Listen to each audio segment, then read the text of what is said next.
It was a community. It was a close-knit community that I grew up in. There was no vacant lots. There was houses. All the houses had porches. People talked to each other. They had gardens. Nobody locked their doors. Just very, very safe. I've lived in this house 86 years. I was born here. My mother was born here. The house is about 200 years old. I don't want to never leave here. This is home. And I love this place. Yeah. Douglass Sumner is a smaller neighborhood which consists of 10 square block area within the northeast area of Kansas City, Kansas. It's predominantly African American and has a strong neighborhood history within the greater Kansas City area. It was a stop on the Underground Railroad. It was built around the time of the end of the Civil War, and a lot of the migrant ex-slave population came and settled there. So there's some very famous people who came from there, including folks like Charlie Bird Parker, who was born there. Douglass Sumner had the most powerful black people. The first black pilot that ever flew an airplane and landed in Fairfax, A. Porter Davis. His house is sitting right there at 9th and Washington Boulevard. Ed Dwight, the astronaut trainee that was born in this neighborhood. We had the doctors, the lawyers, the teachers. We had every profession that was. Douglass Sumner have a lot of the black history people that came out of this area. Yeah, this is me. I was Sergeant Hawkins, a Tuskegee Airman in Italy, World War II.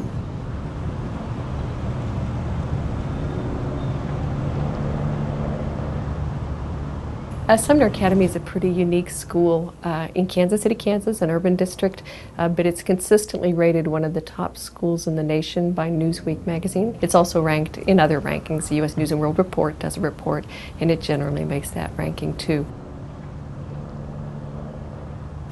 Sumner has a great history. It actually opened as a school, Sumner High School, in 1905. And that was originally located on Washington Boulevard, and it moved to its new location. The present location opened in 1939. It continued as Sumner High School until 1978, and then as the result of a desegregation order, it became Sumner Academy of Arts and Science, a college preparatory magnet school, and that's as it continues today. Up until 1978, Sumner High School had been a neighborhood school. Students walked, a lot of students walked to school. We walked to school. There were no buses. We walked to school, start from the top of the hill and gather up each other in the snow, snowball fights, and walk to school. And I don't even remember getting cold.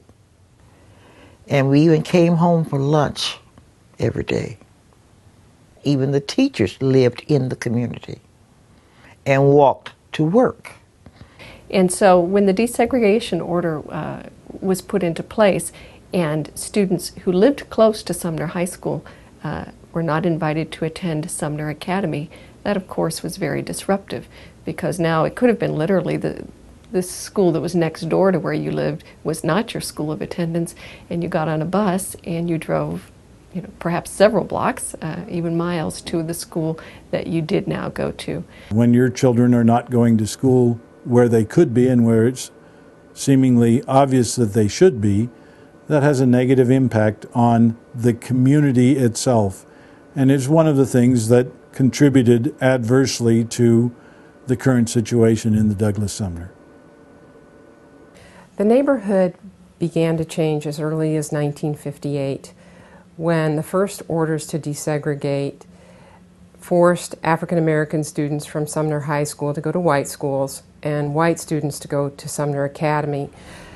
That began to change neighborhood dynamics because African American families, like most families, wanted to be close to the schools where their students attended. So they began to leave the neighborhood. At the same time, neighborhoods were becoming desegregated to a degree. There were new areas of the city that were open to African Americans. So you also had people moving out of Douglass Sumner for that reason. It started to empty out that neighborhood. When I walk around the Douglass Sumner neighborhood, I see a lot of vacancy. I mean, you'll literally see over 50% of the land is without any housing structures whatsoever. It's literally the kind of stairs to nowhere. You'll see a number of parcels that just have that ladder going nowhere. The statistic is over 35% are over the age of 60, with another 26% below the age of 18. And when you're talking about area median income being a little over $15,000 a year, you know, that literally leaves 58% that are just below the poverty line. Like you see the lots over these empty lots. There's a house on every one of those empty lots are there at one time. Every house on there is a lot. See how close they are together? It's like getting both sides of the street. As old people, family died out. Well, like I say, their kids and things, well, they went to Chicago, New York, places like that, Detroit. When all the older people started dying out, and like myself, graduated from high school, they went off to college, military, some didn't come back. That started approximately, I guess, in the mid-70s. Then the next step was, then the drug culture came in. It was that transient in and out of the house. And then when the city came up with rental license, code enforcement, then they start tearing them down. So then they moved out and the houses got tore down. So this is why you see the area looking like it is now.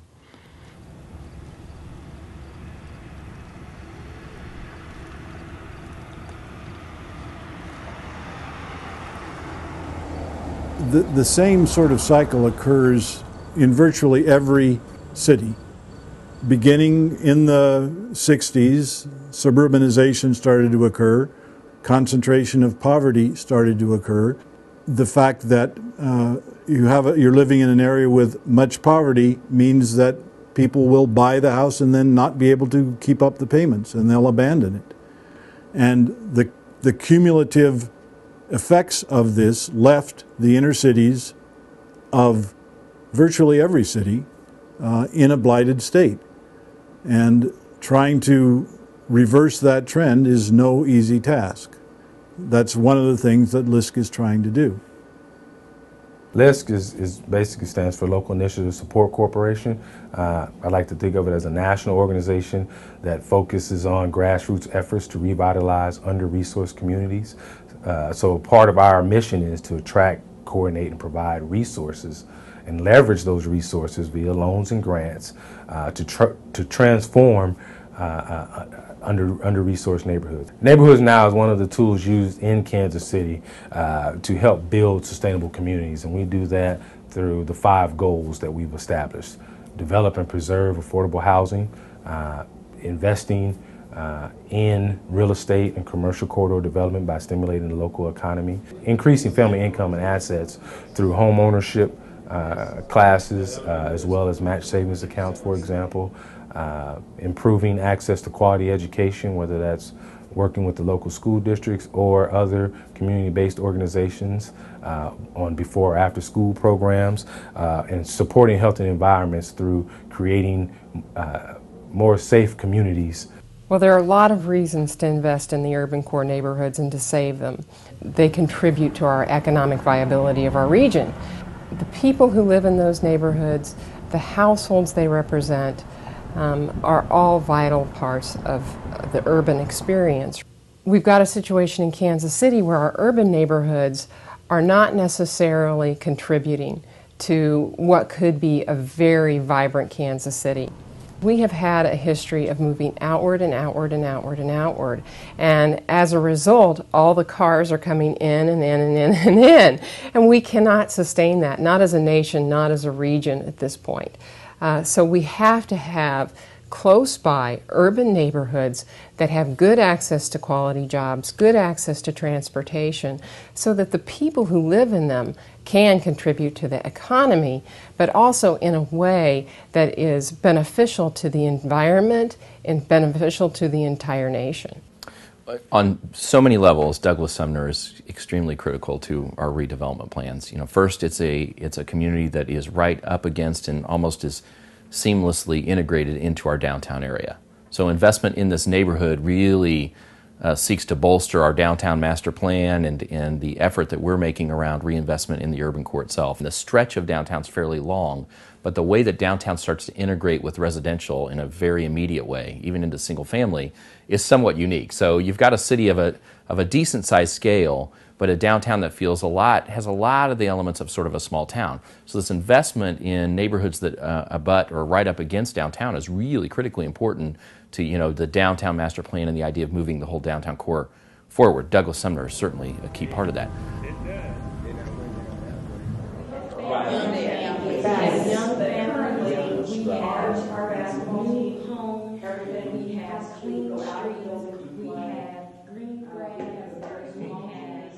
Douglass Sumner was chosen as a target area for Neighborhoods Now because of the neighborhood leadership and the positive energy that they have reflected throughout the whole quality of life planning process. And they have a current model in place. It just doesn't target Douglass Sumner. LISC has done training with Douglass Sumner. They spent months and months, I don't know, 6 months or more, coming over and giving the people training. So we would know, we have to be part of this to know what we're supposed to do too. What do you see as Douglass Sumner in 2019? A quality of life plan is a citizen engagement tool. What it does is it asks the residents to look at their neighborhood and address all those things that might improve their quality of life. You know, if you were able to report out to a reporter, what things would you like to see in your neighborhood? We receive responses like we want to see greenways, we want to see parks, we want to see recreation. Rooftops, number one.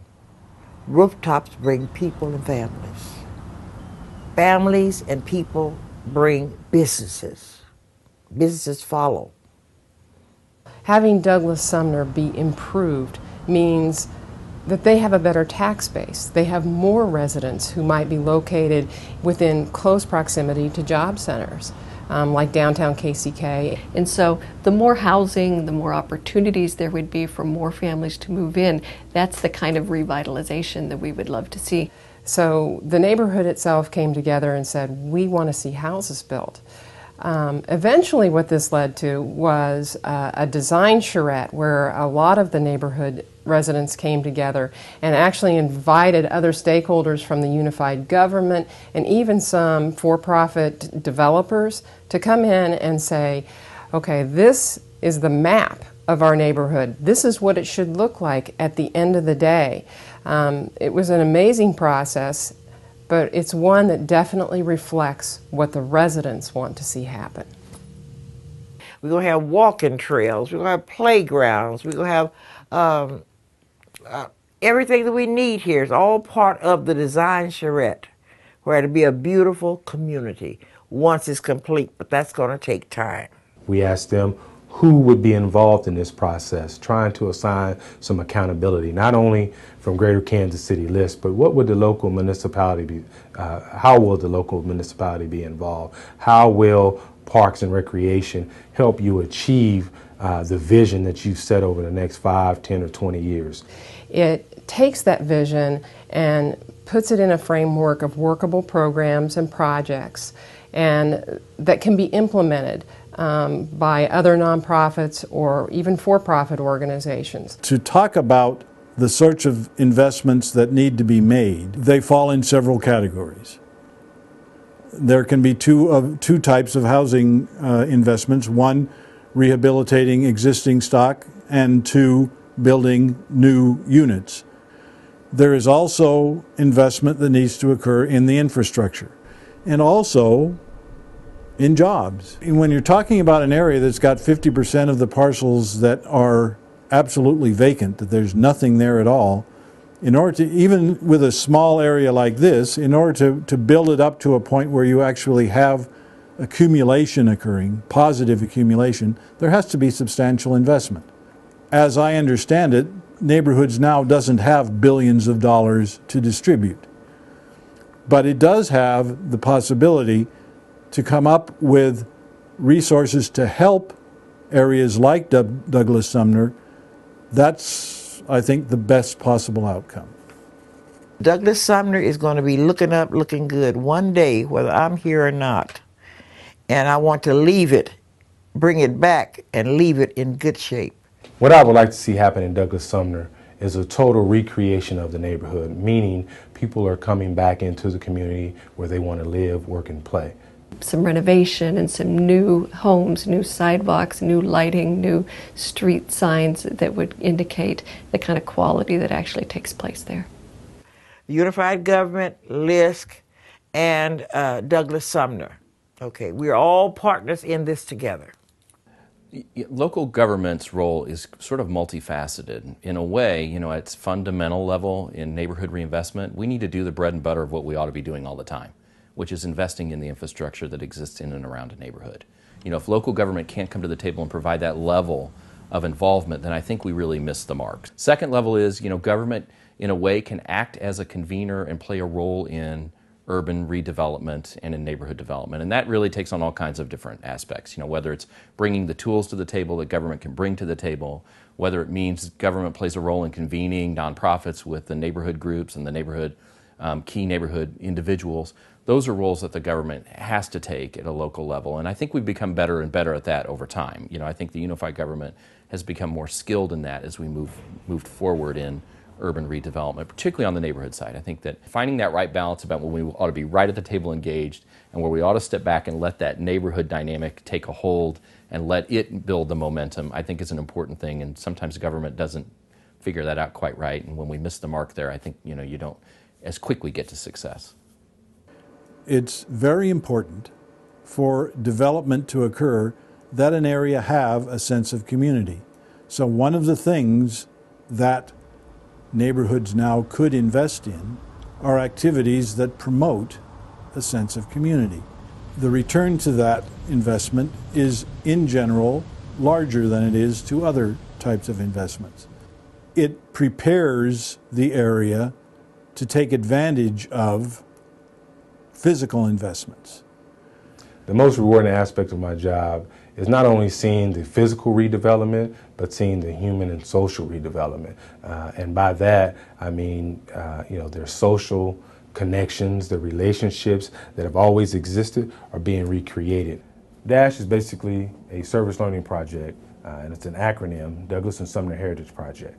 The overall goal is to reconnect the students that attend the school, the local school, Sumner Academy, to the neighborhood. The goal of DASH is to take that history and develop a walking trail highlighting at least 10 significant events or people throughout the neighborhood. I think that defines that sense of community building that we're trying to connect with and reestablish that heritage. DASH allowed us to connect the kids with the neighborhood, which has some needs, but also has some real vision and a future. And so by putting the kids together with that, we really sparked some excitement. Due to the desire of the students and the neighborhood association or the neighborhood group in general, wanting to make that connection happen, DASH was created to help students realize the importance of community development and the importance of their involvement and connection to the neighborhood. Several of the students have really become intrigued with investigating their neighborhood, the neighborhood of their school, learning about the history, finding out who was there, who still lives there, whose grandmother still lives around the corner, who attended church across the street. And they've learned an incredible amount of local history by getting in touch and going through the DASH project.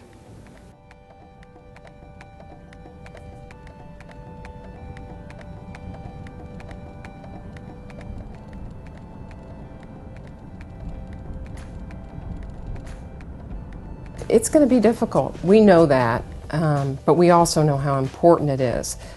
We can't continue to live in Kansas City with neighborhoods in this kind of disrepair. We have had some victories in Douglass Sumner neighborhood. The unified government of Wyandotte County has helped us and has provided over $100,000 in infrastructure improvements in the neighborhood. They also provided funding for the first 2 houses to be built in Douglass Sumner in over 50 years. We have received $1.2 million in federal resources to build 4 additional homes and some work on some walking trails and more infrastructure. The DASH students working in conjunction with LISC and the neighborhood residents have captured over a dozen oral histories.